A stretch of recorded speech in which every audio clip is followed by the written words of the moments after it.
மக்களே கனடா வாங்க வாக்கியம் போலாங்கிற சேனலில் இன்றைக்கி நம்ம வந்திருக்கிற இடம் பியர் கிரீக் பார்க். இந்த பியர் கிரீக் பார்க்கில் சரே ஆர்ட் கேலரின்னு ஒரு இடம் இருக்குது. ஆர்ட் கேலரிக்கு பக்கத்தில் என்ன பண்ணியிருக்காங்க அப்படின்னா அழகான இவி சார்ஜிங் ஸ்டேஷன் வந்து போட்டிருக்காங்க. எத்தனை யூனிட் போட்டிருக்காங்க அப்படின்னா கிட்டத்தட்ட ஒரு 4 யூனிட் போட்டிருக்காங்க இந்த சைடு. ஓகேவா, 1, அதுக்கப்புறம் நம்பர் 2, ஓகே, நம்பர் 2. அதில் போக ஒரு விஷயம் வேறு மென்ஷன் பண்ணியிருக்காங்க பாருங்க, 40 minute charging limit your stay. 40 மினிட்ஸ்க்கு மேலே இங்கே நிற்காதீங்கன்னு.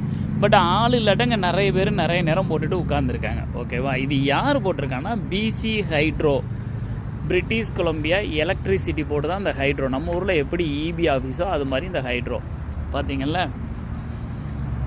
இது வந்து 4th யூனிட். இவங்க என்ன பண்ணியிருக்காங்க, போட்டது மட்டும் இல்லாமல் இந்த பார்க்கோட மொத்த ரூல்லேருந்து இந்த பார்க்கிங் ஸ்டேஷனுக்கு எடுத்திருக்காங்க பாருங்கள். ஒவ்வொரு சார்ஜிங்க்கும் 2 பார்க்கிங் லாட்டை அலோகேட் பண்ணியிருக்காங்க பார்த்தீங்களா. அப்போ டோட்டல் 4 சார்ஜிங்க்கு 8 இதை அலோகேட் பண்ணி 8 பார்க்கிங்கை அலோகேட் பண்ணியிருக்காங்க. பார்க்கிங் வந்து ஃப்ரீ, வந்து அழகாக விடலாம், விட்டு சார்ஜ் பண்ணலாம். நிறைய கூட்டம் இருந்தால் ஒரு 40 நிமிஷம் பண்ணுங்கள், அப்படி இல்லாட்ட நிறைய பண்ணலாம், ஒன்றும் பிரச்சனை இல்லை.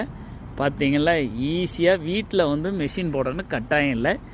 இவி சார்ஜிங் ஸ்டேஷன் உங்களை அன்புடன் வரவேற்கிறது. ஓகேவா, அது உள்ளே எப்படி பே பண்ணுறது அந்த மாதிரி இன்ஃபர்மேஷனை உங்களுக்கு காட்டுற பாருங்க.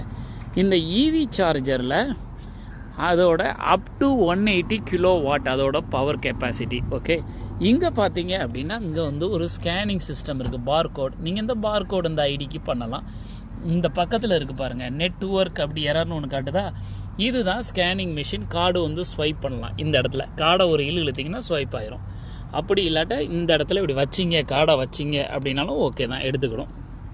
அதுக்கப்புறம் இந்த எக்யூப்மெண்ட்டை தூக்கி உங்களோட காரில் வச்சிட்டிங்கன்னா 1 அல்லது 2. 1, 2 அப்படிங்கிறது என்னென்னா, பார்க்கிங்கில் நீங்கள் இந்த மாதிரி 2 பார்க்கிங் இருந்ததில்ல, ஒவ்வொரு சார்ஜிங்க்கும் நம்பர் 1ல் நீங்கள் விட்டுருந்தீங்க, இந்த சைடு விட்டிங்கன்னா நம்பர் 1ன்னு வச்சுக்கோங்க, இந்த சைடு விட்டிங்கன்னா நம்பர் 2ன்னு வச்சுக்கோங்க. அதான் 1 and 2. ஓகே மக்களே, இன்னொரு இன்ஃபர்மேஷனையும் சொல்கிறேன். இந்த பிசி எலக்ட்ரிக் போர்டு இருக்குல்ல, இந்த பிசி ஹைட்ரோன்னு சொல்லணும்ல, இந்த பிசி ஹைட்ரோ ஒரு இன்ஃபர்மேஷன் போர்டையும் வச்சுருக்காங்க. ஹவு டு சார்ஜ் அப்படின்னு வச்சுருக்காங்க. இந்த இன்ஃபர்மேஷனையும் படித்து பார்த்துக்கோங்க. இங்கே வந்தீங்கன்னா ப்ராப்பராக அந்த இன்ஃபர்மேஷனை படித்து பார்த்துட்டு அழகாக நீங்கள் உங்கள் காருக்கு ஃப்ரீயாக இல்லை, ரொம்ப கம்மியான விலைக்கு 2 ரூபா 3 ரூபா ரேஞ்சுக்கு நீங்கள் சார்ஜ் போட்டுக்கிடலாம். ஓகே, இங்கே பாருங்கள்.